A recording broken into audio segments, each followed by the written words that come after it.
All right, everybody. We're going to be doing episode 1 of the Cosmere Deep Dive podcast and starting a new book, Elantris, and doing chapters 1, 2, and 3. As always, we're going to do the non-spoiler section first. Try to avoid spoilers in chat, but I won't be saying any spoilers over the mic during the first half of the episode. And yeah, if you don't know about our podcast, check out the link there, patreon.com/CosmereCast. And you can find an invitation to our Discord server, get links to episodes and stuff. You don't need to become a patron or give us any money or anything, but it's just to make you realize that you can give us money if you want. It's always appreciated, never required. Anyway, let's go ahead and get it going. A little cartoon mouse, and he's walking by, and he says, "This book is..." Introductions. Hi, I'm Mike. Seth. Well, I mean, you just introduced me. You said I'm Seth. Craig. Hi, Craig. You just introduced me. I'm Craig. And Tori. Hi, everybody. I'm Tori. Oh, baby. All right, let's do good thing. Did anyone else bring one? Oh, are you referring to good thing that we've done recently, seen recently, heard recently? Is that what you're referring to? Yeah. This is the coolest thing you've ever seen, done, or eaten. Okay. How about Tori? your done removed? Well, I happen to be a children's librarian, so I read a lot of picture books. Name dropper. And this we had Dragon Story Time, and it was amazing. And so the book that I shared with the kids, one of them, was called "This Book Is Not About Dragons." It's a little cartoon mouse, and he's walking by, and he says, "This book is not about dragons."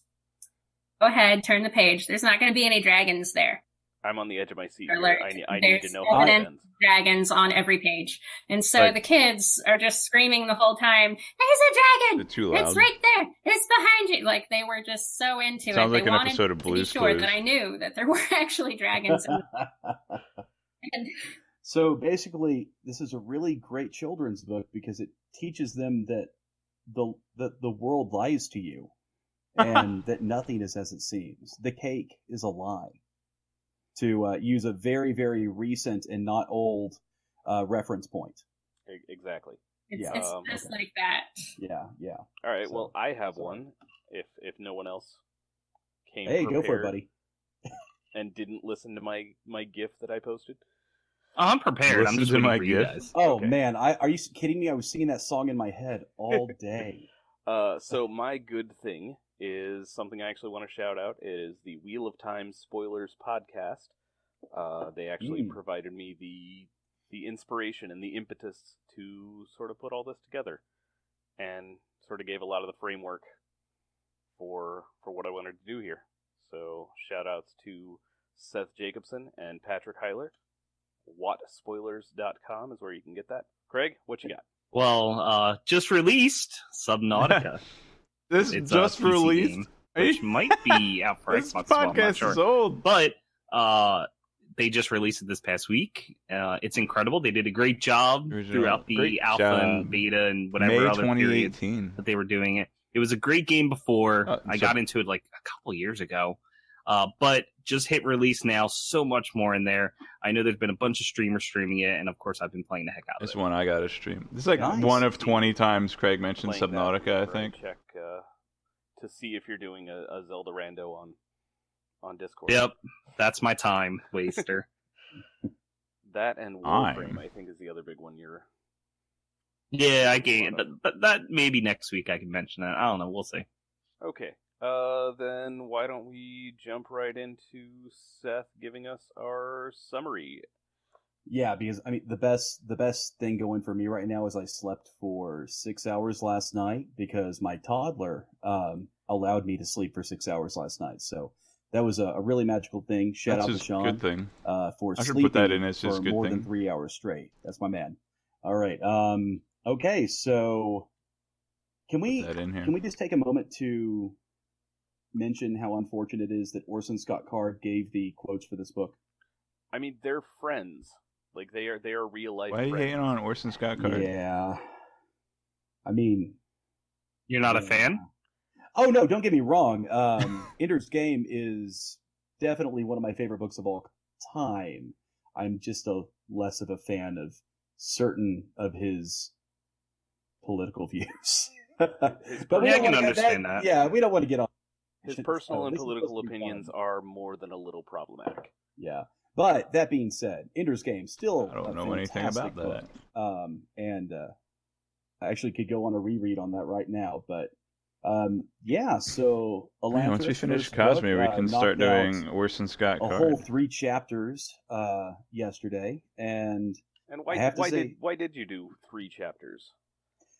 Well, honestly, after reading 1 chapter, I just don't know if there's enough there for us to talk for more than 5 minutes about episodes an hour and a half long. This far into the book, there's really not a lot we could go in on because I have very little information. At least going 3 chapters, I now have, I'm assuming, 3 main characters that I'm going to be watching. If there's not going to be more added to that, but it makes sense that I don't remember anyone's name in this book other than those 3 characters. I haven't skipped ahead to see how many chapters are in this book, but if we did a chapter a week, Raiden, Serini, Wraitham, that might take a while.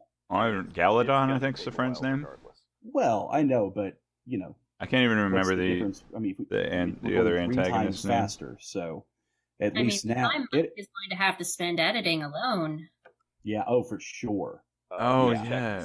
Who's the old guy that the fat guy was rivals with? Yep. Those are the only 2 I really cared about, the old guy and the fat guy. Yeah, so I'm a big fan of... Actually, letting me read it's like, just 3 no chapters spoilers. at a time, it's much better for me to do that, because if I'm just reading 1 chapter a week, I can definitely see myself either really wanting to cheat and skip ahead, I cast really John Mahoney as the old guy. Interest at the slow pace we're going. I really feel like 3 is, at least for now, a very... Did you give Seth control over the diagram? Adequate? That's not the right word, but... sustainable? Perfect. That's actually, that's exactly the right word. It's a lot more sustainable than just 1 at a time, I think. All right.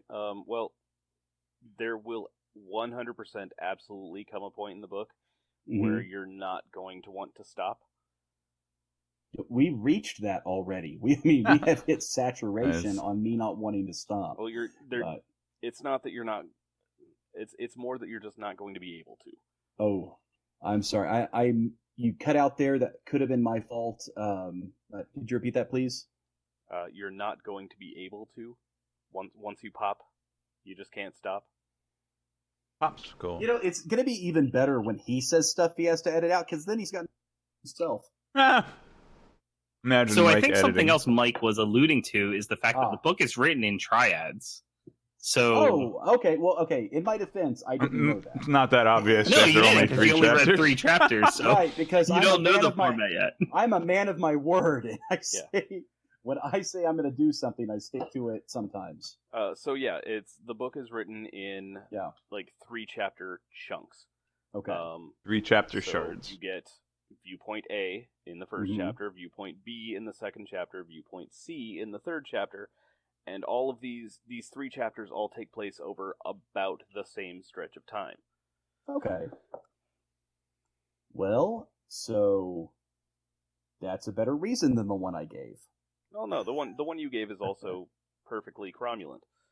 Chapter chipmunks. Oh, look at Mr. Fancy Pants over there with cromulent. Cromulent. So embiggen us with your summary of events and any sort of interesting quotes you have prepared. I mean, I don't really have any quotes going on yet. Eternity ended 10 years ago. Very intriguing, about that quote. Everything I've read so far, from pretty much the very last sentence of the prologue, I was like, okay, I am definitely in on this story. I mean, Eternity ended 10 years ago. That's fantastic. And that absolutely drew me into like, okay, this is going to be a very interesting. That was a good bridge read, between the prologue and the story. I just found that to be intriguing. The thought of Eternity. That is an excellent hook. Yeah. Oh no, fantastic! And this was his first book. His first published book. Fair enough. He So, at the time of publishing, I think had already knocked out like 6 or 7. oh, okay. So, like Mormon/fic, or okay, Something you're about gonna have to edit Mormons. that out. Sorry. Edit Staying. that. That's gold. Oh, great. Oh, I can't swear, but I can do that. Okay, fine. That might even be our like episode stinger. What do you say about Mormons? Well, I am suddenly really happy that I don't work with any Mormons. You know what? That's full blown episode title. Cosmere Well- Deep Dive Podcast, Episode 1, Mormon/fic. Mormon/fic? Well, I'm happy I can Is that what it contribute in says? some way. Oh God, now I can't get Mormon/fic out of my mind. Okay. I can't either, and it's great. I mean, it digs in, doesn't it? Doesn't it? Yeah. It's- It's like, welcome to the internet, Mormon/fic. All right, Oh, so, You to so best. walk us through what actually happened. I'm gonna go out on a limb and assume you're wanting to know what happened in the book. So you like the Cliff Notes That's version, funny. or No, I need a full world history. We're not talking about Okay. the book anymore. We're done. We did it. We did. Why the they let arc. me get away with bullet Okay, points? well, When did I? um, I think it was. let's see. I guess it all started. Remember with if I the Big started Bang, in Final Empire? Did I have bullet points in some Final Empire? Several billion I'm bored years again. ago, Let's go and, back to Maybe Yeah. close to the end. Oh, fantastic! Okay, and here we go. I don't know. I kind of feel like I missed out on something by skipping the acknowledgments. Is there anything in there? One thing that I'm a little Aw. disappointed by is Yeah. Okay, so Brandon has an assistant named Peter Alstrom. He gets a mention in every acknowledgement in everything. Hmm. And in all of those acknowledgments, he is described with some interesting word that starts with the letter I, except not in this one. He's just regular old, no adjective Peter Alstrom. And that was a little bit of a The disappointment. insufferable, estimable, That's the that's what estimable you're Peter disappointed in. Bergman. Yeah. Oh, that okay. That is what you took away. I mean, I think You that's know- fair. It's a foundation. It's all right. It's the first published book. Here, you get his real name, and then later on, that's fine. Yeah, I agree with that. And Peter Alstrom. Mike, you drew a line on just really that's Bullet you points draw the are line in the sand. bastions of Yeah, order. this is the tiny hill that I will Right. die. Hey! I don't like this book because you didn't use a word with the letter I before that guy's name. Wow, What a Seth dick. doesn't like the book. I have Already I ranked like it this last book. before we even did book It is my rankings. least favorite of the series for many Who is reasons Peter that Alstrom? I'm I said it was sure I'll his go into editor or through something? The course of the next Fair. quick math, Infrangible? 21 Infraggable? weeks. Infrared? Yay! Infrangible? Wow. Hey, everybody remembered when Mike Assistant. said, "Hey, you want to do a podcast?" Oh, he's the And we all Nickley. said, "Yeah." Brandon What? Hey, Sanderson. this is the first book of how many are there? Holy crap! Just out so far. It depends. Are we doing the short story collection as well? Turn Craig yes, down, please. But those are gonna go way faster. All right, folks, and when the Patreon kicks in, we're also going to need you to kick in a little extra so Seth can buy books, because I'm looking at spending just a crap ton of money buying books for this podcast. But it's at a very slow rate. It's true. It's going to take us almost half a year for one book. Yeah. All right, well, I'll save Like, what I what, find $5 on the a month? couch, and then Actually, I'll, even the I'll Stormlight hop on books weren't down that to ye expensive. olde, Impossible Barnes to and sound Nobles, test. And Well, so Craig's use their like Wi-Fi got to his order it mic off of Amazon. on his desk here, Also, and he moves Yeah. around a I'm gonna lot. take So this sometimes he's like opportunity back to plug here, he's like Library. back here, and sometimes he's Yeah. like leaning Oh, forward. sorry. listen to the I think librarian. I think I actually talked over you. Could you repeat that, please? Free public libraries. Absolutely. Well, Craig also. Oh man, I forgot the pronunciation already. Rayodine. Ray- Just whichever sounds more comfortable for you to say, because we're going to be saying the names a lot. I'm going with Rayodine. Craig's philosophy of pronunciation, So, whatever sounds comfortable for you to say. Seems like a pretty stand-up dude from everything I've read so far. Definitely. But so on Craig's stream, he's seems controlling his own to volume care to about Twitch. those around So him and whatnot. Mike's not controlling Craig's volume on the Twitch if VODs. the United States Craig's had a controlling prince, I would himself. be, so far pretty stoked about this guy being next in line. But So I should probably clip that actually. he got, I don't know, but some kind of zombie plague is the best thing I can really that it never ends apparently, and you are dead. And Yeah, what's up, Golden Devil? Apparently, Cool, I'm glad you're enjoying it. Possibly in pain. I'll be forever, back which 8 p.m. super Eastern fun. tonight, Penguin, for episode 2. Just totally.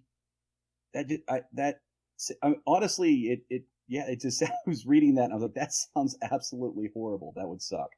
But I have to say, I very much enjoyed his chapter, and then learning about Talking about a little Raiden. bit about I don't. Is it disease? Is it a plague? I don't know yet. That's kind of. I'm sure that will be explained to me at a later time. But much later, yes.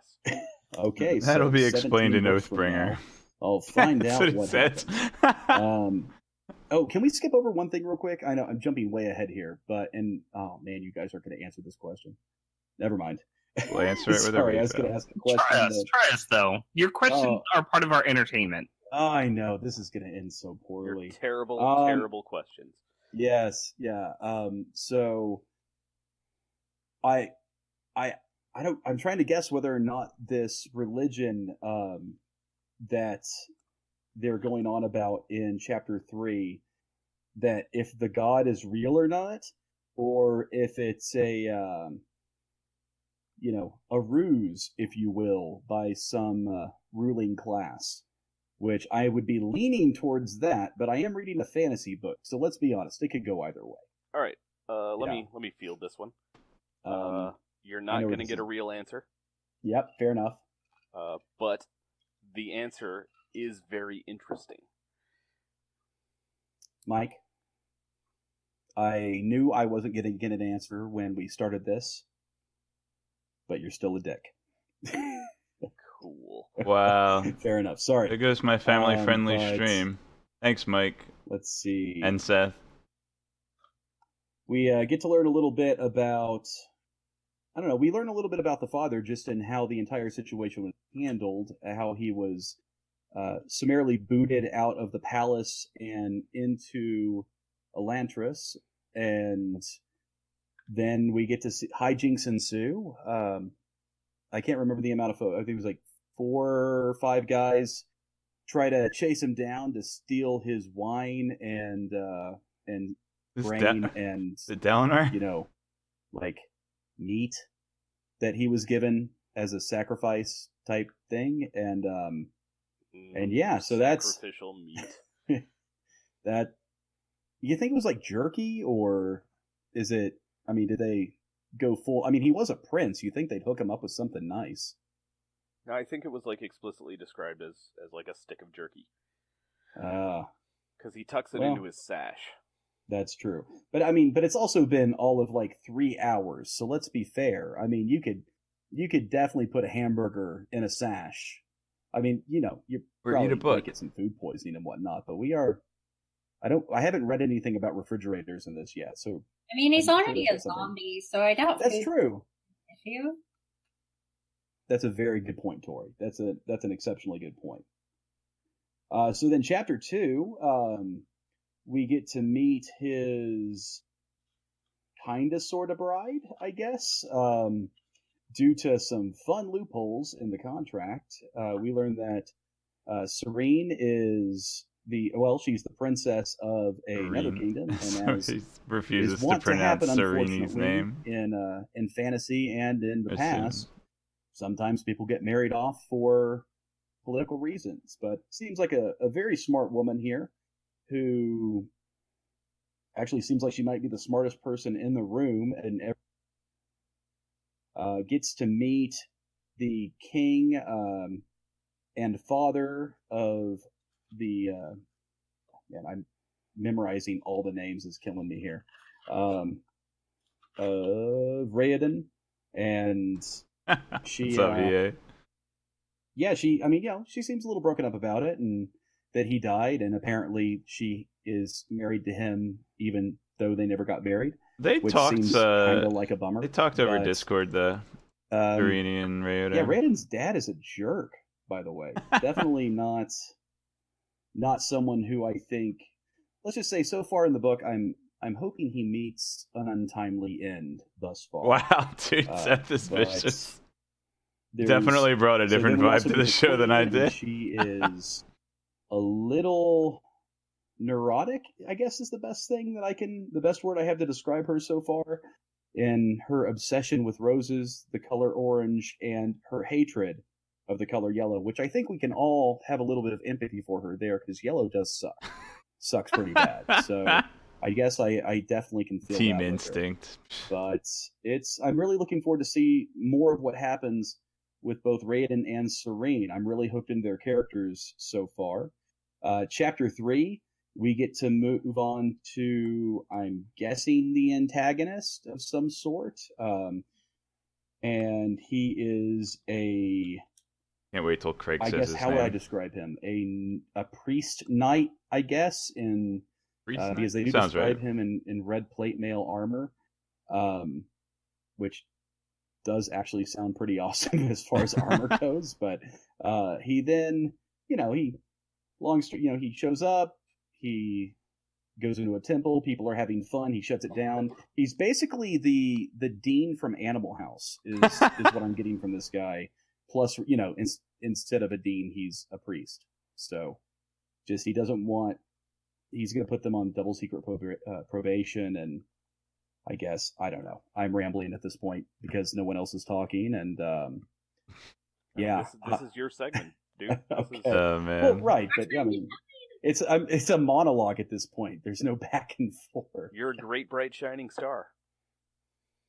Well, yeah, this is your section to do the synopsis. Right. Then, of course, we'll field some questions to you to help encourage you to see what you're thinking about what's going on and such. Well, now I'm also taking sounds notes like mischievous about future broadcasts, and now that I'm knowing the exact type of questions I've been asked so far will help me in episodes 2 through 4017 on making this a little less. 4,000. Well, using the word Brandon will definitely write enough only content for us to do half of it. 4,000 episodes. Well, I mean, on making this a little less. That's the word. Well, using the word too much. So Are you only sticking with us through half of it? Well, Oh, I man, mean, too we all soon. die of old age eventually. I would love to have So, Seth come in and do a bonus episode with us. So yeah, I mean, I think I actually threw that out there at one that- point. it was the third chapter was interesting, but I wasn't, obviously, for a myriad of reasons, able to connect with that character. But again, I do Fourth believe secret him to be the project antagonist. here. I'm supposed to think of him as. Well, I don't think he's a zealot, I mean, though we definitely did. We're up to meet 200 someone who now. I think meets that definition. We have to multiply that and by I 20. definitely It's already did 20 not times circle as his much name, so hold on one Cosmere second here. content. Right? Deloff? That's how I Yes. always pronounce it. Deloff. Yeah, nailed it. Okay, yeah, that guy, he's gonna be trouble, is what I'm gonna say. There's could be strange things will be afoot with Deloff. Deloff. That was his All right. guy's name. I can never remember that guy's feel like we name. Pretty well covered most of Like what Rice happened. Deloff. Who's Yeah. your favorite character so far?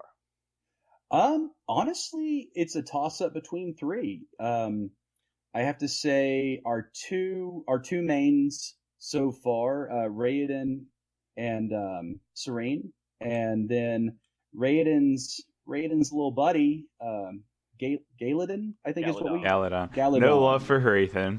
Sounds like I don't know. Already Irish like dinosaur. such a different personality Um, from me. Yeah, I very much enjoyed Raiden and his conversation they had. I It wonder if he seems actually like gets warm a to Hrathen by the friendship time he's is still on this show. gonna happen there. And actually, you know what? So I guess if I had to pick one, I'm gonna go with Serene so far, just because He was cool. you get a bit more into her character, I guess, than you do the others right now. They go into her backstory a little bit more. They talk about her, her expectations. They actually show some emotional stuff. I really like. Even though I want to call the companion Ash, I'm guessing it's Ashi or Ashay, something like that. Aishi. Aishi. Really? Aishi. That's right. Man. Yeah, it's Cell. syllable vomit up in here. Like pulling teeth with this book sometimes. But yeah, I actually kind of like that as well. The little conversation they have. The little lantern archon. Kind of reminds me vowels, of in Destiny. R2 is in this. A nice little friend float around with you all the time sounds kind of cool. But I would not at all be surprised to find out that the people who made Destiny read. I wonder if any other Cosmere books will have little friends floating around. Yeah, so I guess I'm going to go with Serene so far as my favorite. Okay, and then most hated character so far. I'm going to go with we already lost his name again. The religious. To be fair, when I came on the show, we were 40 chapters into this book, so I had more context. For the record, I'm going to call him Olaf at some point. Okay. Olaf. So yeah, you may want to start like highlighting Count Olaf. Or writing. Yeah, I definitely. Well, I mean, you're right. I thought I would remember him that way. So. I mean, you remembered the main characters. I think we got to give you credit for that. Yeah. Yeah, and there's that one guy, and his name started with an E. Right? That guy. What a guy. Since you brought it up, Seth, with liking that Serene probably is your favorite so far, given just 3 chapters. However, it is something nice to point out that Brandon Sanderson, and I think this is nice and refreshing, writes very strong female my old pal Brandon and I. It's actually, I think... I find that rather refreshing. Personally. I very much agree with that. It was not. I guess the antithesis to this. Brandon Sanderson and I really like this book. That series. Terry Goodkind. Brandon Sanderson and I are pretty into Magic the Gathering. Brandon Sanderson and I played a little bit of WoW. With him, it really a lot of his stuff. Brandon Sanderson and I are big into Led Zeppelin. Felt a little damsel in distressy, but this is a refreshing change so far. There's, I don't know how I would describe it, but it's strong female character. It seems very well flashed out and almost real how she was written, at least so far in this. It's almost like Sanderson considers women to be people. Yeah, what a jerk. I'm kidding. No. Yeah, I'd actually say Mistborn Era 2 is probably like his least female representative series that I can think of. And that has 2 strong female characters. Even still, actually, that's a bit of a stretch too. Yeah, 2 protagonists. Then, like, one of our main 3 characters is still female. So, so yeah. If you're only counting good guys, there's 2 strong ones. Very good at. So, all right, guys, hit me with the question. Let's do this. Oh wait, then there's a third one. There's actually a ton. Mike I am, and I'm gonna call Mike forgot some people. I think stuff like right now. Okay. All right. What theories? Go. Oh God. Oh, well, that wasn't a question, Michael. No, theories. Order. So what sort of theories do you have in store for this book? You've read 20 pages of Elantris. Well, give us the ending. Theory number 1 is that Raoden is somehow going to get better, or oh wait, no. I'm going to say that he's going to fix something and he's going to turn all silvery and whatnot, as described in the prologue. Interesting guess. Trying to get back there real quick so I can read part of it out loud. And their hair a brilliant white, their skin an almost metallic silver. The Elantrians seem to shine like the city itself. So I'm going to call that he somehow is able to fix that. I have not the slightest clue as to how. I don't know. There might be a puzzle involved where he has to match stuff up, and I don't know. Then basically, it's a video game. I don't know. So, but that is what I'm going to call for. I don't know. If I wanted to be formulaic about it, I would say that he's definitely going to live, and he and Serene are definitely going to get married at the end, but part of me feels like there might be a part where they pull the rug out from under us at some point, all like Game of Thrones. It's almost literal. Wedding, and sorry. I'm gonna choose to be an optimist in that. While I don't know if there's going to be a happily not getting into spoilers for Elantris. For all I know, when they're I do, hate each other like, and instantly hate each other. Funny line. But I hope they bring that up in the spoiler I'm section. an optimist. I want these two kids to get together, and him not to have the plague of zombiness thing. Plague of zombiness that thing. Sounds really crappy. So I actually have a couple of questions for you as well. All right, fire away. What do you think of this Shiad? I'm going to pronounce it wrong. I apologize. What do you think specifically? I mean, you sort of touched upon it. You called it like a zombie plague type thing, but like, imagine having to live with something like that. Like, what are your thoughts? You touched upon it on the summary, but here, let's go into it a little bit. I'm going to make an audio clip of Craig saying I'm going to pronounce it wrong. Can we just agree to just call it the Shed from now on? No, absolutely not. The no, Shed? That sounds the Shed, like the Shed. Yeah, like it's out back, like the Shed. Yeah, no, it's a tiny building out in the backyard, and they caught it and turned it into zombies. It's the Shaun of the Dead reference. I know I don't really hold executive veto power, but I'm not calling it that. All right. No, it's I disagree. I mean, Shoud. That's the closest you're going to get me. Shoud's fine. Yeah. I guess if it can't be the Shed, then it can be the thing it actually is named. Shaod? Yes. Okay, you're going to have to beat that into me because that's not going to stick exceptionally well, but I will do my best, I promise. Oh, I dislike the names in this book so much. Oh, and yet you want to do a podcast on it. Oh. Well, not just this book. We're just starting here. Yeah. Well, the contempt for Elantris begins already. The Shaod. I guess to go a little bit into it, well, how about I also go in and I make a crack at maybe what it was as well, how it, perhaps why it is. So that was actually going to be my second question. See, I'm really smart about getting ahead of it. Yeah, very nice. Yeah, wicked smart. Okay, so we'll go to the second question here then. So you want my opinion on what it would be like to experience it. To experience it. Oh man, hell on earth. Absolutely. That sounds, he's hungry all the time, and as a relatively fat guy, that does just not sound appealing to me. The part where he stubs his toe and it hurts for eternity, that sounds like it would really be horrible. And then they go into it about, what the kid who gets brained for the piece of meat that he gave him. The description of that was, I mean, even mildly unnerving to think about actually experiencing it to that degree. I don't know. I found myself, when they were discussing it, they talked about, some people think that living in pain with eternity is better than not living at all. And I'm going to go ahead and, I'm going to 100% disagree with that. And, if the Shaod were ever to become real and, someone were to ever beat me to the degree that I was basically lying there on the ground with my neck open and whatnot, do the burning thing. Yeah, set me on fire and walk away.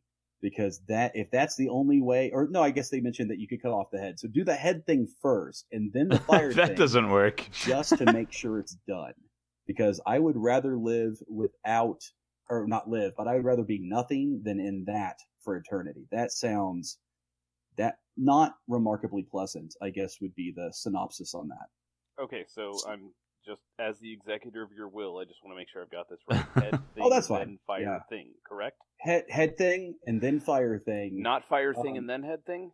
Oh, wait, actually, question. Do we think that do pharmaceuticals, because, obviously, like, the pain would be there forever, but could we just get really drunk? Is that something that can happen? You're a zombie, That's so you have interesting. no metabolism. Oh, man. I know. Yeah, they actually one of the things that Raoden brings in, and they mention this, is a wineskin. Couldn't you get drunk? Actually, but wouldn't you just never get sober? So.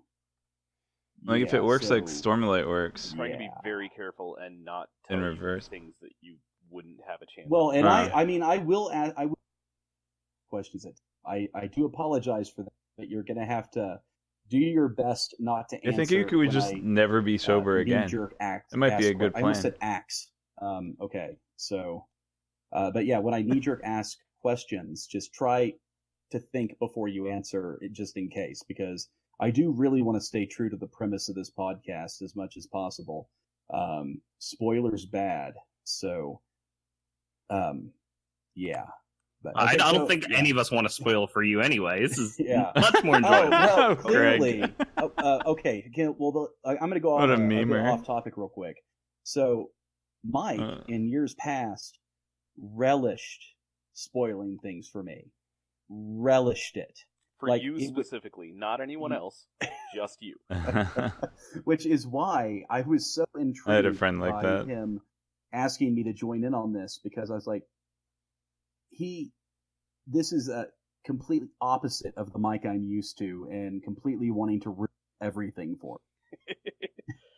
But this way I get to ruin things while you're not listening, and Mike used to laugh on the recording. I'm completely fine with that, because, if I don't hear it, it's not. So Craig actually did ask another question that you avoided. I wouldn't say I avoided it so much as I forgot about it.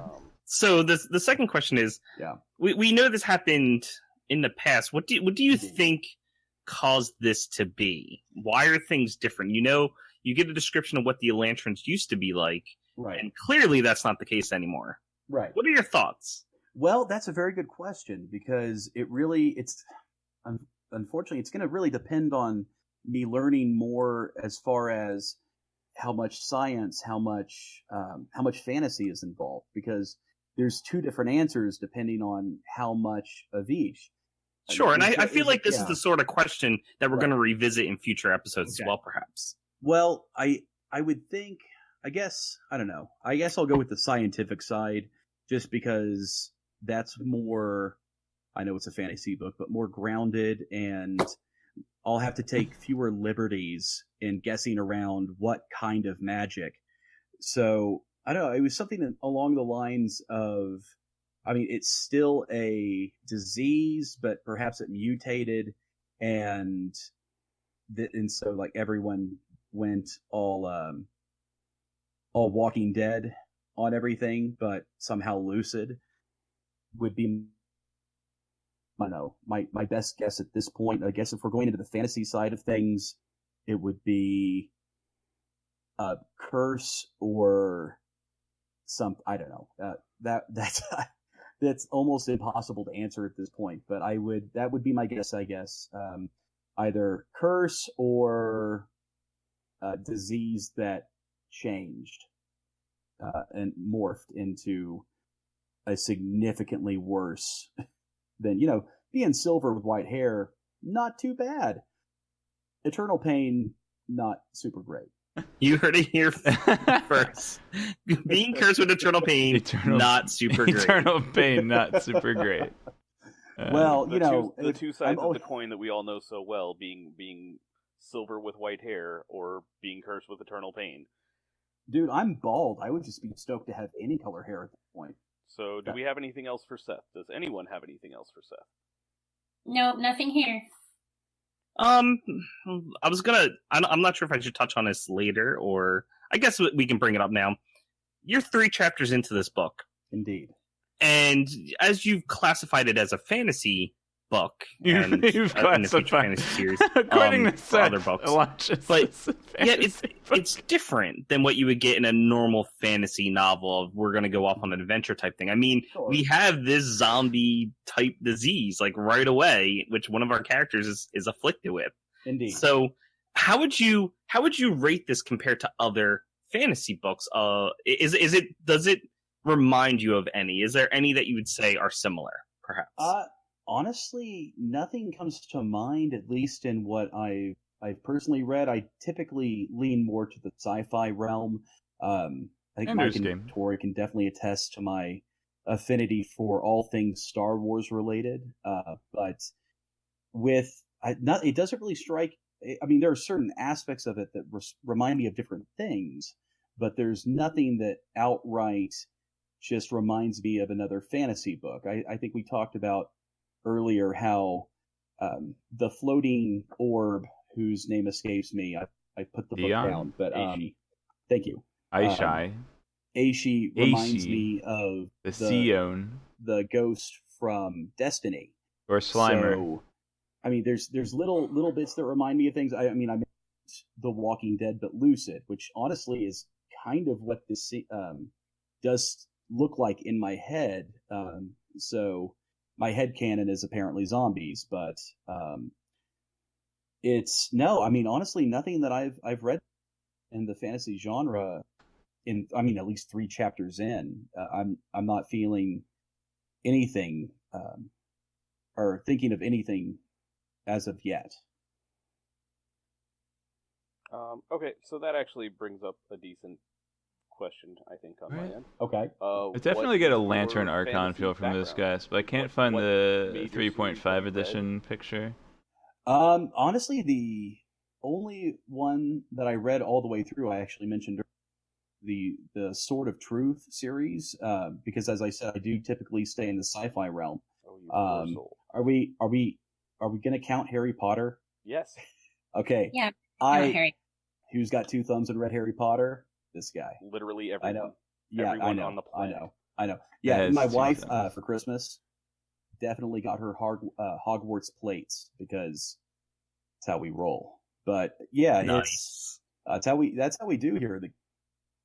But it's all Star Wars and Harry Potter, and now Mickey Mouse because child. But I would say Star Wars is at least a little bit fantasy. Okay, well then, you want to go down that road? Do you really want to go down that road? I don't have the pictures on the SRD. Is that a discussion? Is that a discussion, man? That could be a 4-hour monologue.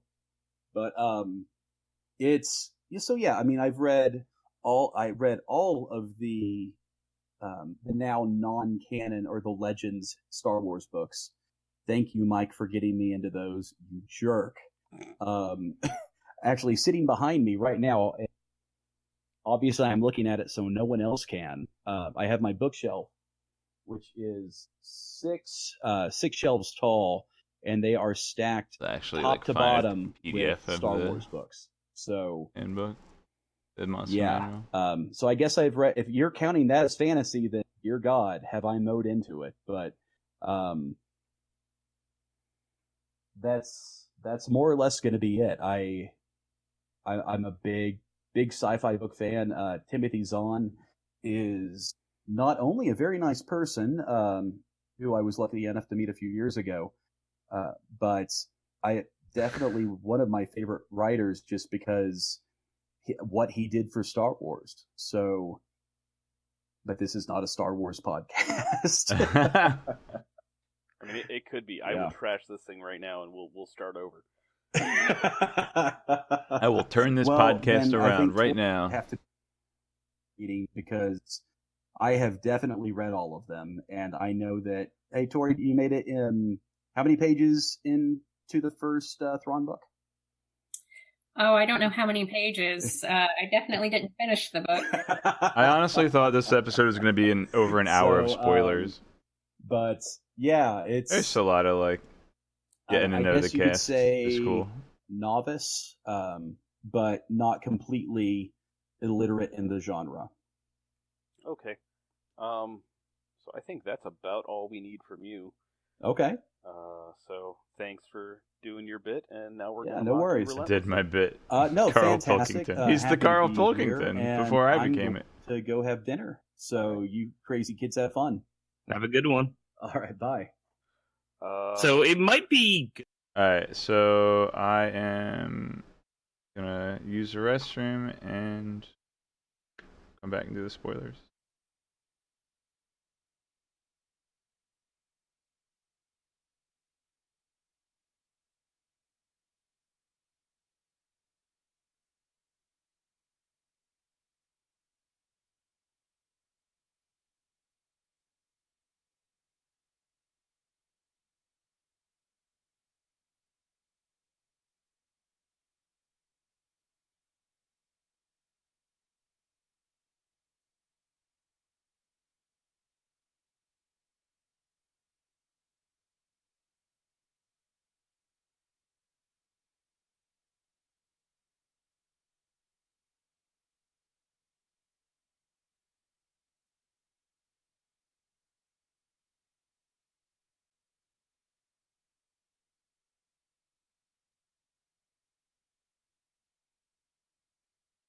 Okay.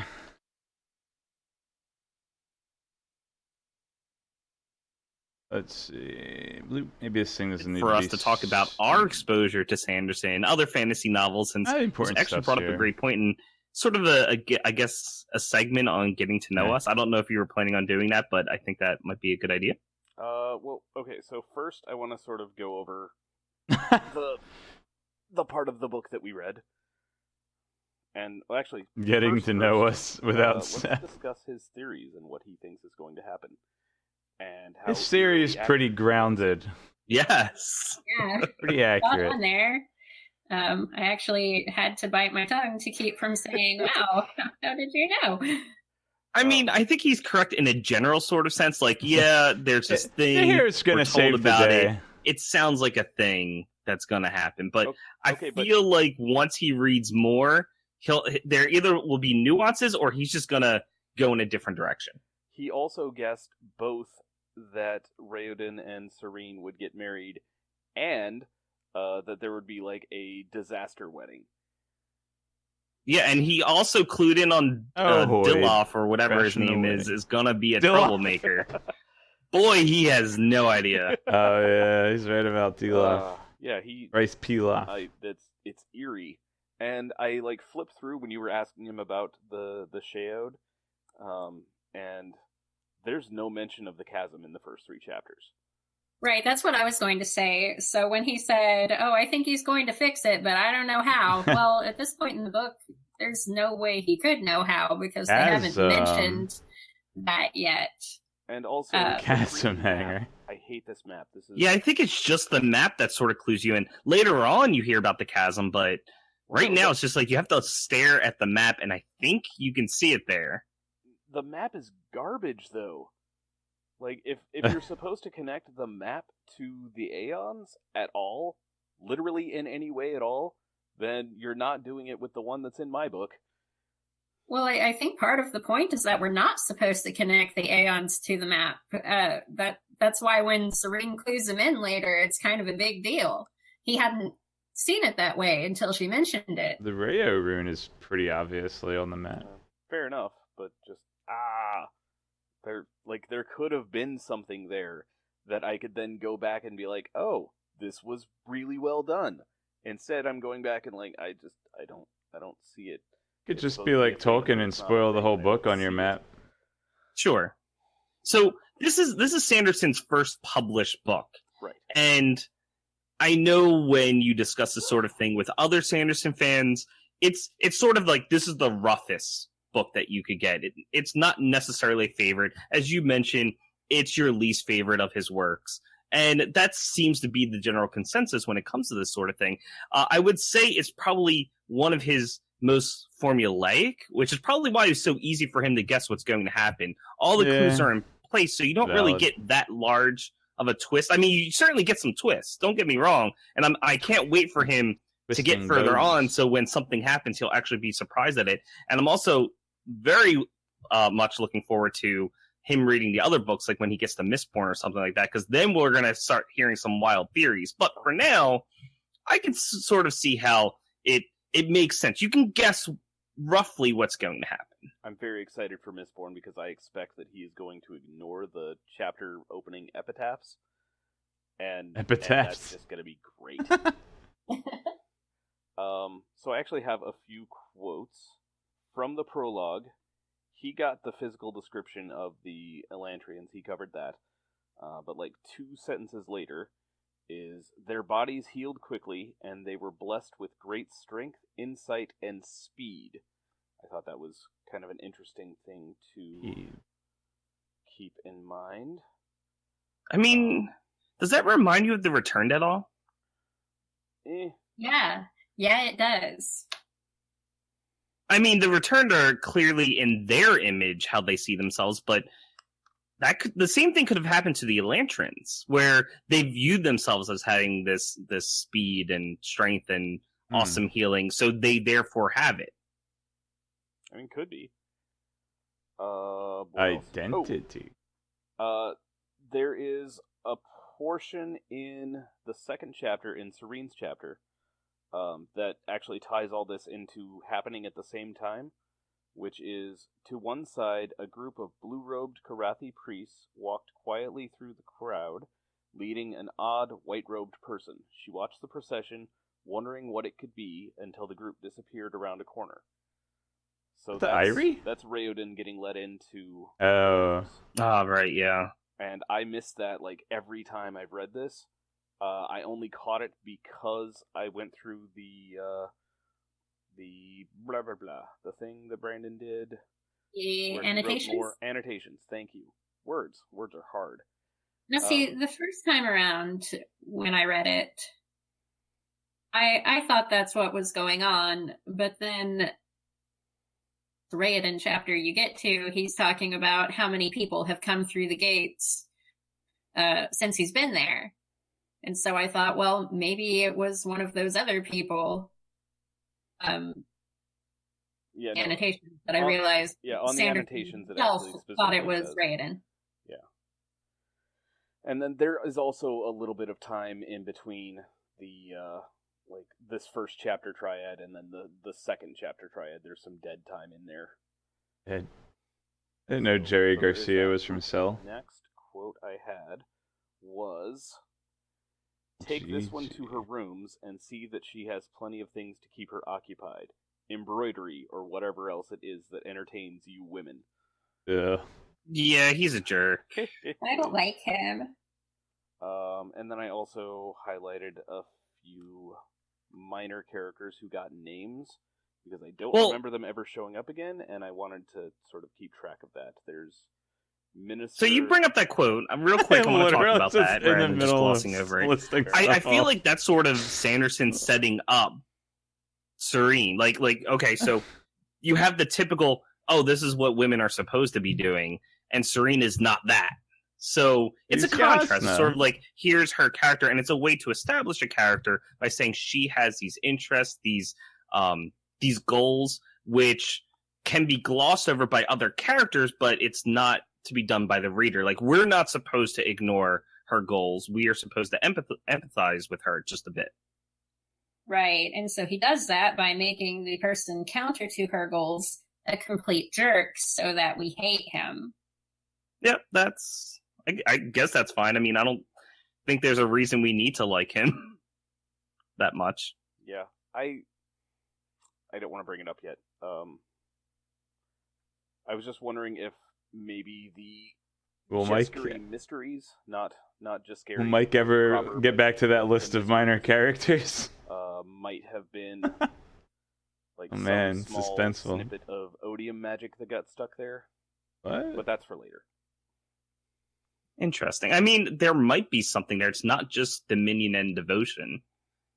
Odium was there for a bit, and he might have left his mark. But at the same time, he's still intact. Like, he's still a shard. So I don't know if he can just leave some of his investiture behind when he leaves. Anyway, that one's... He left it with Hoyd. That's a discussion for another time. So yeah, what else? No, you didn't get back to the list of minor characters. To primarily have a different viewpoint than the rest of us, being not a white dude. Well, I hate to disappoint you, but my opinions are kind of the same as yours so far. I identify with the female characters, so that's why you brought me on, but so does everybody else. Serene is she's everybody's favorite, isn't she? She's I don't know, I kind of feel like she's a little bit poorly written. Like Brandon... If you have to compare to his other books, I mean... we're gonna have stronger characters in general. So Serene has this one scene where she gets the merchants to work together and not basically slave drive all their landowners, and kind of starts tries to start an economy where the middle and lower classes can actually have, income and wealth. And that was the one scene where Serene actually did seem to start doing something significant. So I'm on the same page as Mike here, especially after reading about like Finn and Yasta and the rest.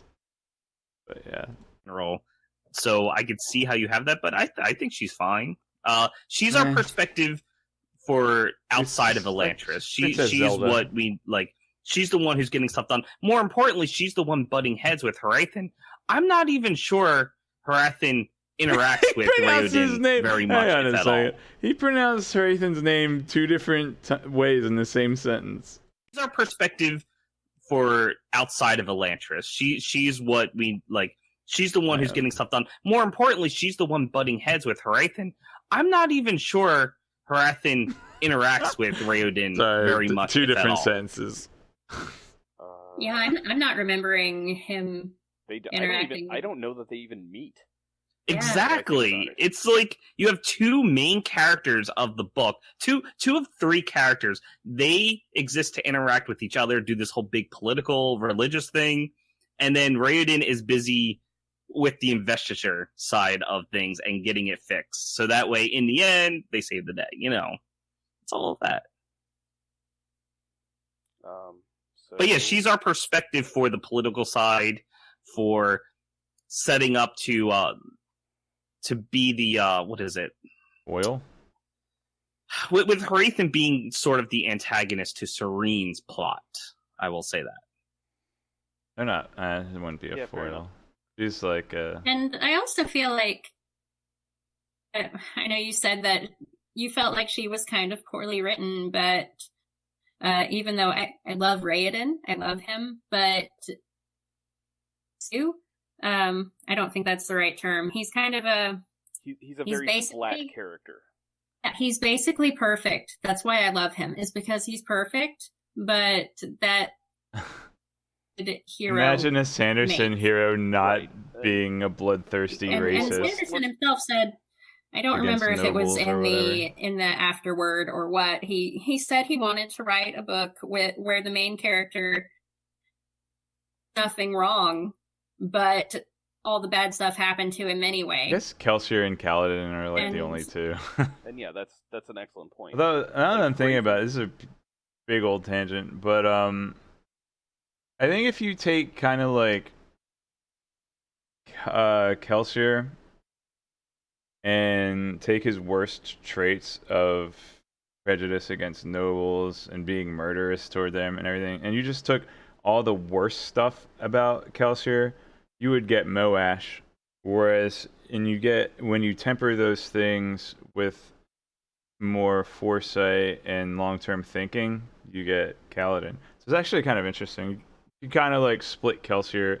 Like if Kelsier burned gold, half of him would be Moash and half of him would be Kaladin. He's the only one who actually gets like proper character development in this book. Serene doesn't really grow as a character. She just continues to be herself. Raoden starts out perfect and is a zombie. Like he can do no wrong ever. Well, I mentioned I want to sort of give a background of what we've done, our exposure, our experience. I think that would be good. Okay. Mine was, what is the Cosmere? On the off chance that we're...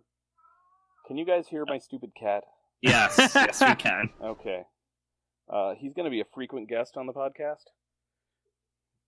Cool. That can be... He's our mascot. Yeah, my idiot cat, who I think is deaf and doesn't realize he's making so much noise. Aw. Now I feel bad. So, yeah, let's do your thing, Craig. Who I'm right. not calling Jet, and that's awkward. Fine. So, do you want me to begin? Yeah. What's your fantasy sci-fi literature background? So, I don't know how far back exactly I can remember. There are a couple of fantasy novels that I know I read as a kid in like late grade school and high school. I mean, I grew up with the Goosebumps novels. I remember reading those quite a bit from the public library. I remember, here, I could tell this story. I might as well.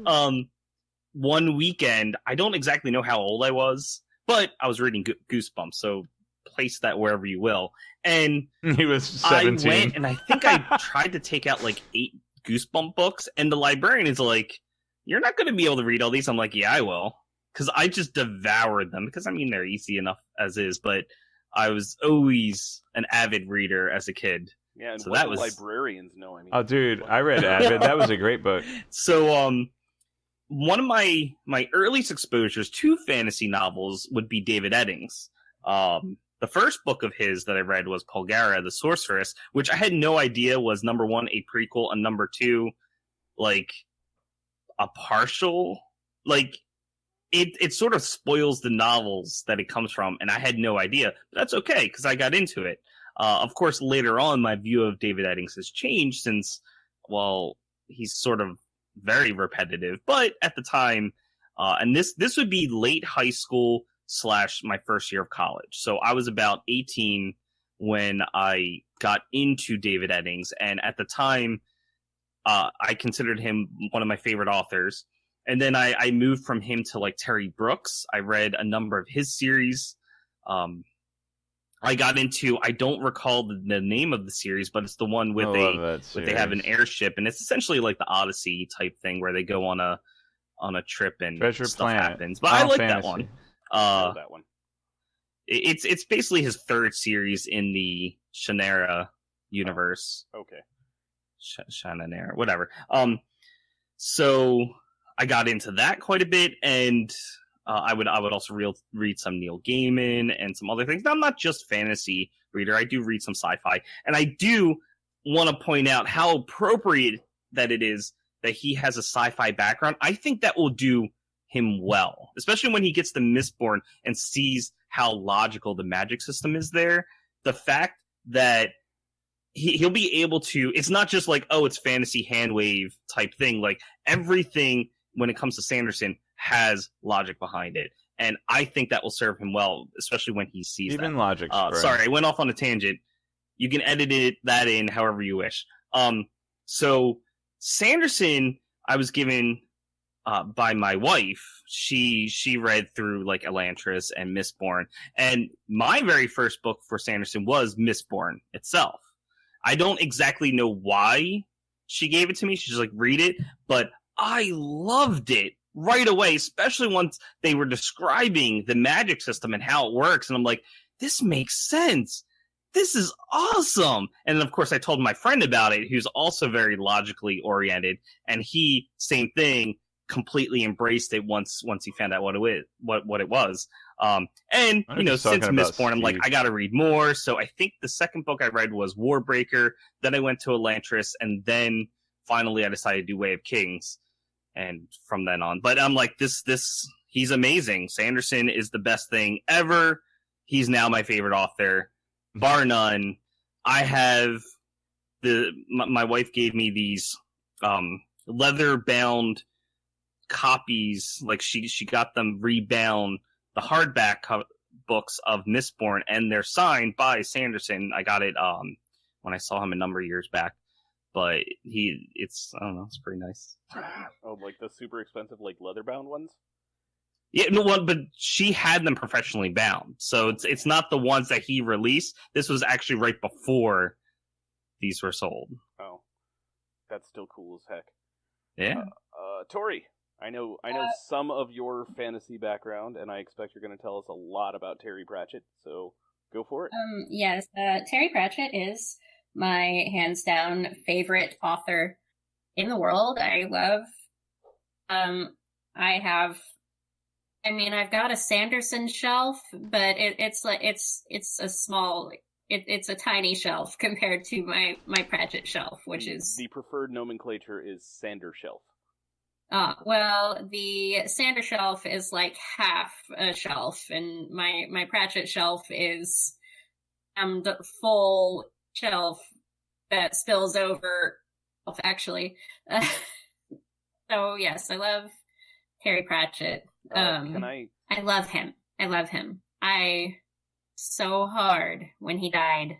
I was actually I was doing stuff around town, and I had my phone turned off and in my purse, and I had stopped by my grandma's house for lunch and we were watching Jeopardy, and on a commercial break, I pulled my phone out and it had messages. I had like 40 messages from various friends saying, "Oh my gosh, I'm so sorry. Are you okay?" And I was like, "What happened?" And then I got on and Pratchett had died.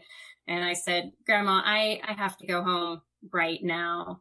And I texted my husband and I said, "Terry Pratchett." I got home. He didn't say anything. He just opened his arms and I fell into them and I cried. I cried so hard. So yes, Terry Pratchett is, he's my favorite. All right. Did you want to talk about any? I should read Terry Pratchett. Yes. You're the guy. So how did you get into Sanderson? Wrote the Red Sharks Yeah, I should book? talk about Sanderson on our Cosmere podcast. So And the kaiju one? Not Terry Pratchett, but as a teenager, I discovered the Wheel of Time series. I was very into that. All throughout high school, I read the first, I think the first 6 books were out at the time. I read the first 6 books just over and over again. I loved them. But then I started college. Just like and my dad. I was working so hard on my studies, and as the new Wheel of Time books were coming out, and I would try to reread the previous ones before the new one, I just couldn't keep up with that, with classes and living on my own for the first time and what have you. And I told my husband, Scalzi. we were married even back then. I married my high school sweetheart, and we went to college together. And so I told him, I just can't keep up with all of these extremely thick books. I'm going to set a rule that I'm going to wait until Robert Jordan either finishes or dies. Not a month later, oh no, we got the news that the man was dying. And so my husband decided it was my fault that I had cursed him somehow. And when we found out that Brandon Sanderson was going to be finishing the Wheel of Time series, and I had never heard of this guy, like, who even is he? But I was a middle school librarian at the time, and I discovered Alcatraz versus the Evil Librarians on my library shelf. That's Sanderson. I bought that book. I need to read it. And it's by Brandon Sanderson, and I thought, this is the guy that's going to finish Wheel of Time? And so I read that book, and it's hilarious, and I love it, but not representative of the rest of his work, I'll just say. So I went to the public library and I checked out the Mistborn trilogy, which was the only thing that library had at the time. This would have been, 2009 or 10. It was a while ago. So they didn't have Elantris or anything else that he might have had published at the time. But I read the Mistborn trilogy. I feel like the end of is the most perfect ending of any ending, like second to A Tale of Two Cities, like Dickens now. And she compared. So after I read that, I felt like he could finish Wheel of Time for me. All right. I love Tale of Two Cities ending. So I like that I've always book. been into fantasy, sci-fi, what have you. I did a lot of Eddings. When I actually made the comparison of the Sanderlanche to long successful career out of writing the ending of Tale of Two Cities over and over and over again. After having not ever heard Tori mention that. Let's see. I got into Sanderson in a very similar way to Tori, which is I was very much into the Wheel of Time. Still am. Freaking love the Wheel of Time. Dude, freaking Jerry Cruncher. When I found out that Robert Jordan had passed and that Brandon Sanderson was being pulled up to finish the series, I decided that I immediately 100% what you should read everything that he had out at the time, which was just Elantris and Mistborn. So I did Elantris, thought it was alright, went on to Mistborn, thought it was literally the best trilogy I've ever read in my entire life ever, and decided that, you know what, this guy can probably do it. And I've kind of been sticking with him through since then. I went to a signing when A Memory of Light came out, and so I got to meet him for about 5 seconds, which was pretty cool. So yeah, I have a hand signed copy of A Memory of Light, which is a very cool thing that I enjoy having. As far as other authors go, I actually have a short list of authors that whatever they put out, I'm going to buy it, I'm going to read it. They've proven themselves to be good enough to trust. My face. And Sanderson is definitely top of the list. Jim Butcher, primarily on the Dresden Files, which are so good. Mike loves Dresden. Terry Pratchett, which, rest in peace. I actually didn't really care for the last Discworld book that he put out, Raising Steam. I felt like Not the last one. It wasn't? No, not the last one. What was the last one? Well, The Shepherd's Crown, which is the last Tiffany Aching book. Oh. Finished before he died, but published posthumously. Oh, I didn't realize that was a thing that existed. Okay. So the last one that I read was Raising Steam, and I don't know, I just felt like his characters were all, like, none of them had a unique voice anymore. I felt the same way. In his later books, I feel like you can really see the Alzheimer's taking hold, and it really saddens me when I go back and read them again. Yeah, and like I still love all of his stuff. Just I can't do Raising Steam anymore. I one time and then I'm done. Let's see. Also on the list of always buy, always read, Patrick Rothfuss, who has two proper books and then like a novella or short story. What's the difference, librarian lady? Length. That's it? Yep. Okay. Then do you know if, what's the name of it? Slow Regard of Silent Things by Patrick Rothfuss. Is that a short story or is that a novella? Are you familiar with it at all? Remember that rule I have about how I wait for an author to either finish the series or die? Fair enough. Okay. So yeah. Boyd, and how did you get into, have you read everything from Sanderson then? Like, Stormlight Archives are still going on. I know. I haven't started those yet. Oh, what are you going to do when we start talking about those? You're going to have to, like, get kicked off like Seth is. I love spoilers. He's going to catch up because spoilers. I have a bachelor's in English literature, and I took a lot of lit theory classes, and you know what? They tell you to read the spoilers first. Yeah, sorry, high school English teachers. The college professors tell you to read the spoilers first. You get more out of the book that way. So, or yeah, you can read it twice. Tell me all your spoilers. I love them. But yeah, Stormlight has a lot of very big information. So yeah, we're definitely gonna have to get you caught up on those. Who else? I've King on Tuesday. Andy Weir, the author of The Martian, is also on my list of always read, because he wrote The Martian. I've read his second book, Artemis. It's nowhere near as good, and I feel like it's unfair of me to even compare the two because The Martian. Holy crap, The Martian. Have you guys both read The Martian? Of course. It's a good one. Tori? Nope. What?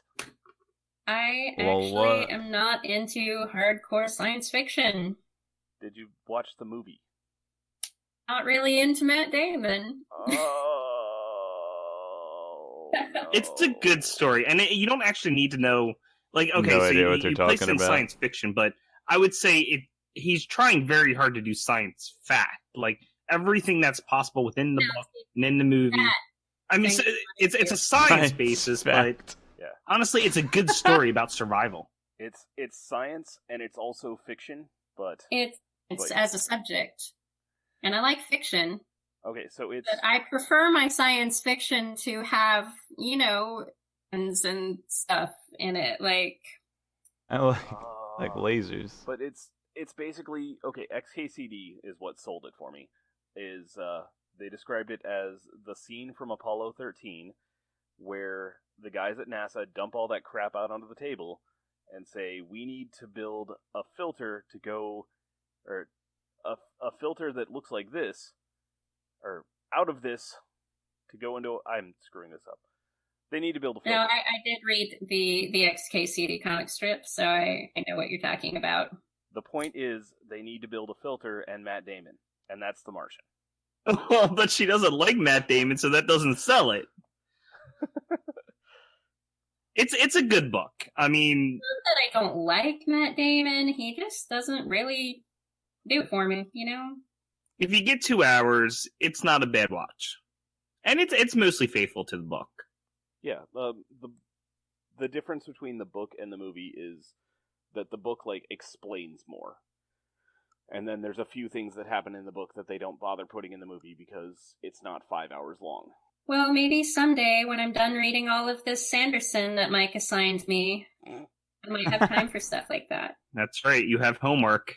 So yeah, I feel like we did a pretty good amount. This Well of Ascension is run dry. Well, do we want to talk about anything Cosmere related to start off with? So I will point out this again. This is his first published book, but there's still going to be information here that will certainly have implications to his other books in the future. I mean, this is related to the Cosmere. It mostly stands alone. I mean, it's a standalone book. There is the Emperor's Soul, which takes place on this world itself, and we can actually see the differences in the magic system there in the Emperor's Soul compared to Elantris, because it does act differently. Soul binding? Is that what it's called? Soul stamps. Well, yeah, you use soul stamps. So it's different, but at the same time, it's not. And I'm looking forward to us discussing that when he does happen to get to Emperor's Soul. I don't know if you're planning on waiting for the short story collection or if we're going to do Emperor's Soul, right after Elantris. Either way, yeah, Soul Forgery. That's someone in chat reminded me. It's Soul Forging. But yeah, so there's certainly going to be some implications here for the future, and at least we can establish some sort of baseline what we're going to be discussing in these segments. I do like the idea of us focusing on what Seth has been talking about, his theories, his ideas, so we can sort of go from there into other things. And we already did discuss that, so that's okay. But yeah. Okay, so as far as what we're going to be doing when, publication order is the only thing that makes sense to me. Up until Way of Kings, the timeline is pretty static, but after that, things get screwy. Well, we don't want to do Way of Kings and then go to Mistborn Era 2 and then go back. We don't want to jump around, do we? Yes, we do. Yeah, kind of do. Publication order. I want to give to people the same order that I got it in. So that's fair. Because this is the order that sort of this information became available. So like stuff that we learn in Mistborn Era 2, that becomes applicable to the wider Cosmere. We don't find out about it until then. But yeah, as far as the magic system goes, at least on Cell is the name of the planet that Elantris is based on, by the way. Yes. Yes, it is. I kind of want to hold off on that until we actually start to see some of it, which I want to say is about halfway through the book. At least I don't want to deal with it today, if nothing else. That's fair. We want the book to have the information there so we can use it as a basis of our discussion. Right. So yeah, I'm kind of curious to see what Seth will think of the magic system, and the fact that he has no basis in real magic theory is kind of interesting to me. And I guess Tori, you also don't really yet. Nope. Oh man, you kind of got a crash course in it from the Mistborn trilogy, but they don't really go into details or specifics or much useful information at all in that. Yeah. So something you both brought up in your where you came from sort of thing is the fact that he finished off Wheel of Time for Robert Jordan after he passed away. And I feel like that's a lot of people's exposure to Brandon Sanderson in the beginning. They come from Wheel of Time, which was such a large. I mean, okay, so it's physically large, but at the same time, it was also very popular. for a number of people, and to have the exposure to this new author who was able to finish got up. it, Now, I Anderson. can't speak from that since I never read Wheel of Time after like the 8th book or something like that. Like I stopped. I didn't like it after a while. And it's a shame because I sort of want to see what Sanderson did with it to finish it off. But the fact is, the estate, I believe it was Robert Jordan's wife, correct me if I'm wrong, like they were looking for someone who was a relative unknown fantasy author who was capable of finishing Wheel of Time given Robert Jordan's notes. And as far as I know, he was very successful with it. And it's amazing how that sort of catapulted him into being a well-known, well-established author. He was just known for Elantris at the time that they selected him to finish these books. And then, of course, he eventually published Mistborn and his other young adult novels. So we were able to see, his expertise at that time, but they only knew him from Elantris. And they're like, this is the man we want to finish Wheel of Time, and he did finished the Mistborn trilogy. That was already published before he got announced as. Yeah, but they were already fielding him out. I think they mentioned it was just through Elantris that they established talks based on that. Maybe it wasn't decided until after Mistborn, but either way, very early on they decided. Well, I'm under the impression that he had a lot of unpublished stuff that he could have. Oh yeah. That he could have shown them at the time. In the version of Elantris I have is the 10th anniversary edition, and in the forward, Anderson's writing friends, Dan Wells, talks about his experiences meeting Sanderson in college and how they were in a writing group together. And one of the things that this guy says is that Brandon would bring them faster than they could possibly read them. So he wrote a lot even back then. I'm sure he had a lot of stuff just sitting in a file somewhere that he showed them, and Harriet was impressed. That's what I think happened. Well, partially. He also wrote sort of a personal eulogy to Robert Jordan because he was, in addition to being an author, a huge fan of the Wheel of Time, and that's a topic I want to bring up at a later time, is all of these sort Wheel of Time GG isms that have made their way into Sanderson's work, because there's a lot of them. I've been starting a catalog. That's good, because I have no idea. As I mentioned, I don't have much exposure to Wheel of Time, so I'm going to be a novice at this. You've read the first 8 books. You know ages the ago feel of Wheel of Time. Yeah, okay, so one of the sort things of is the symbols at the start of the chapters, which I actually took notes on and then forgot to bring up. That's straight out of Wheel of Time. Like that, other authors may have done it, but I know Brandon pulled this from Wheel of Time. In this case, they are aeons. In the prologue, we have Aeon Reo, which means spirit, essence. The symbol for part 1 is Ile, which means focus, center. And then chapters 1 through 3 share the same symbol, and that is Aeon, which means first, language. Interesting. And I feel like he doesn't do it as successfully as Jordan did, just because, there's a glossary in the back that lets you translate these, but it's nonsense symbols unless you. Well, he does the same thing in Mistborn, where he uses the symbols for the different metals. Yes. Yeah, the different metals. He's done it in the Stormlight Archives, where the chapter headers are, their banner. It's some banner related to the character. And I feel viewpoint. like Stormlight is the one that it worked best in, because that is something I can just look at and be like, oh, this is an Adolin chapter because it's, the dude in Shardplate doing the sword forms. Right. Whereas in Elantris, it's aeons, which are things. They're in the book. They're totally relevant, but I can't look at one and immediately tell what it is or what it means. However, it is important for us to get exposed to it, so that way when they start discussing what they're doing with the Aeons, when Raoden starts practicing with the different Aeons and doing things, having us to be able to say, okay, I've seen something like that before. It's important, especially when they mention how it's essentially they use the one Aeon that symbolizes the land itself when they have to add the chasm line. Spoiler. It's like you have to be able to see what the aeons look like so you can understand they're sort of made up of the same thing all the time. And we have to add this chasm line to all of the different parts of the aeon. And so we need exposure to see what they look like. You can't just have a chapter like, oh, here they are, done. The fact that they're at the beginning is a great place, so it looks sort of innocent, but at the same time, we're exposed to them constantly at the beginning of every chapter. And I agree with you. They work very well for that. What I'm saying they don't work well as is in relevance to the chapters themselves. Seeing... I feel like he created these aeons ahead of time, and I try to say this in a way that makes sense.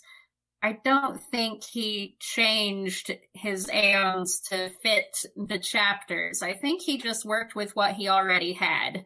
And yeah, I absolutely agree with that.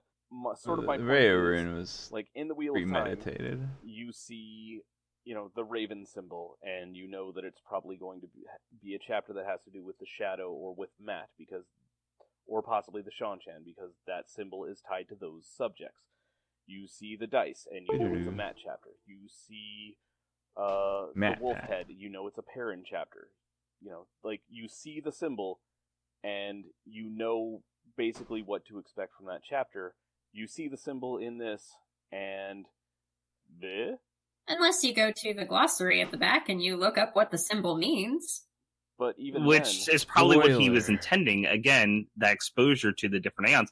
I think it's too early to say that these aeons mean nothing. Like, I don't recall, because I have to review... They don't mean anything. I'm saying that they don't do a very good job of being evocative of what to expect from the chapter. Maybe that's what he's going for, not what you want, but he had a different intention in mind with these aeons. And I think we should pay attention to what we are, because number one, we can translate them, and number two, we have a better understanding of where Elantris is going. This has been the Cosmere Deep Dive Podcast. Follow us on Twitter at Cosmere. That's it, we're done. Or like us on Facebook. A little sudden. Our theme music is Traveling Made Up Continents by Gillicuddy, used with permission. Hear more from him at the Free Music Archive. Thanks for listening. Here we go. It's episode 1. Next couple episodes are kind of long. Oh, I think they get shorter. Hello, later. and I don't welcome. know. Anyway, yeah, that was episode 1.